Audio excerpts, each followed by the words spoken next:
Segundo livro das Crônicas, capítulo 20. Guerra contra Edom. Algum tempo depois, os exércitos dos Moabitas e dos Amonitas, junto com os Meunitas, invadiram o país de Judá. Alguns homens vieram e disseram a Josafá: um exército enorme do país de Edom veio do outro lado do Mar Morto para atacar o Senhor. Eles já conquistaram a cidade de Hazazão-Tamar. Hazazão-Tamar e Fonte de Gedi são o mesmo lugar. Josafá ficou com medo e orou a Deus, o Senhor, pedindo socorro. Depois deu ordem para que todo o povo de Judá jejuasse. Todos se reuniram para pedir socorro ao Senhor. De todas as cidades do país, o povo veio a Jerusalém. A gente de Judá e de Jerusalém se reuniu no pátio novo do templo, e Josafá se pôs de pé no meio deles e orou assim: Ó Senhor, Deus dos nossos antepassados, Tu és o Deus do céu e governas todas as nações do mundo. Tu és forte e poderoso, e ninguém pode resistir ao Teu poder. Tu és o nosso Deus, expulsaste os moradores desta terra de diante do teu povo de Israel e deste a terra deles para sempre a nós, os descendentes de Abraão, teu amigo. O teu povo tem morado nesta terra e aqui construímos um templo em tua honra. Nós dissemos assim: se alguma desgraça cair sobre nós como castigo, seja guerra, ou doenças, ou falta de alimentos, então nos ajuntaremos em frente deste templo, onde tu moras, e no nosso sofrimento clamaremos a ti pedindo socorro, e tu atenderás o nosso pedido. Agora os amonitas e os moabitas, junto com os edomitas, invadiram o nosso país. Quando os nossos antepassados estavam vindo do Egito, tu não os deixaste invadir as terras daqueles povos. Por isso, os nossos antepassados se desviaram delas e não destruíram aqueles povos. Mas agora eles nos pagam assim. Estão nos atacando para nos expulsar da terra que nos deste para sempre. Ó nosso Deus, castiga essa gente, pois não somos bastante fortes para resistir a esse enorme exército que está avançando contra nós. Não sabemos o que fazer e olhamos para ti, pedindo socorro. Todos os homens de Judá estavam ali de pé, em frente do templo, junto com as suas mulheres e os seus filhos, e até as crianças de colo. De repente, o Espírito de Deus desceu sobre um levita que estava ali no meio do povo. Chamava-se Jaaziel e era descendente de Asaf. Jaaziel era filho de Zacarias, neto de Benaías, bisneto de Jeiel e trineto de Matanias. Jaaziel disse: povo de Judá, moradores de Jerusalém e rei Josafá, prestem atenção. Escutem isto que o Senhor Deus diz. Não se assustem, não fiquem com medo deste enorme exército, pois a batalha não é contra vocês, mas contra mim. Amanhã vocês os atacarão quando eles vierem pela subida de Ziz. Vocês se encontrarão com eles no fim do vale que dá para o deserto de Jeruel. Quando os encontrarem, vocês não precisarão lutar. Fiquem parados ali e verão como o Senhor Deus salvará vocês.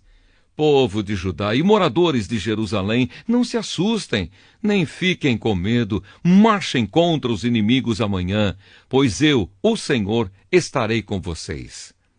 Então o rei Josafá se ajoelhou e encostou o rosto no chão, e todo o povo de Judá e os moradores de Jerusalém também se ajoelharam na presença de Deus, o Senhor, e o adoraram.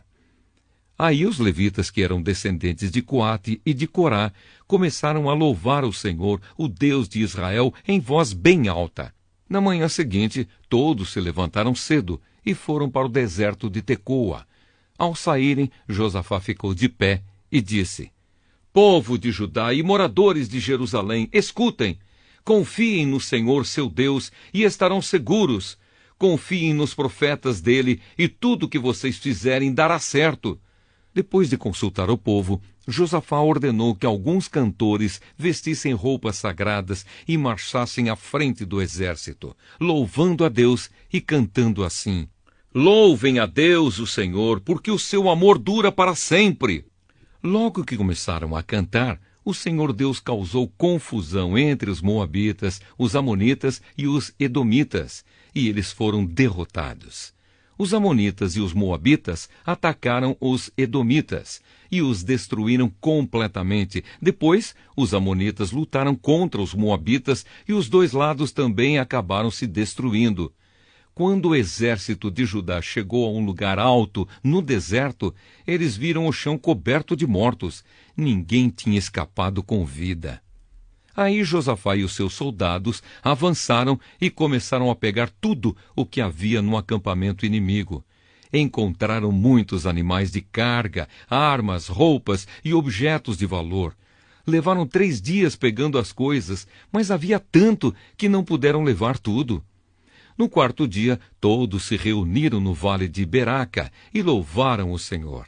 É por isso que aquele lugar se chama Vale de Beraca, até hoje. Depois, os soldados de Judá e de Jerusalém, com Josafá à frente, voltaram alegres para Jerusalém. Estavam contentes porque o Senhor Deus lhes tinha dado a vitória na luta contra os seus inimigos. Quando chegaram a Jerusalém, foram até o templo ao som de música de harpa, liras e trombetas. Quando os outros povos souberam que o Senhor havia derrotado os inimigos de Israel, ficaram todos com medo.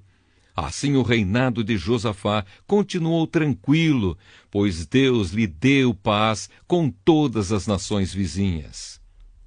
O fim do reinado de Josafá. Josafá tinha 35 anos de idade quando se tornou rei de Judá.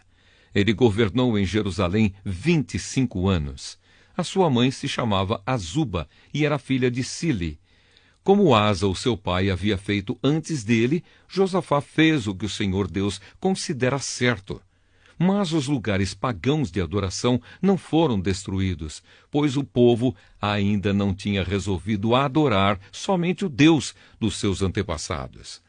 Todas as outras coisas que Josafá fez, desde o começo até o fim do seu reinado, estão escritas na história de Jeú, filho de Anani, que faz parte da história dos reis de Israel. Mais tarde, o rei Josafá se tornou aliado de Acasias, rei de Israel, que vivia uma vida cheia de maldade. Eles fizeram um acordo para construírem navios que fossem até a Espanha. Os navios foram construídos em Ezion-Geber. Mas Eliezer, filho de Dodavá, profetizou contra Josafá o seguinte: o Senhor Deus vai destruir o que o Senhor construiu, porque o Senhor se tornou aliado de Acasias. Os navios se quebraram e não puderam ir até a Espanha.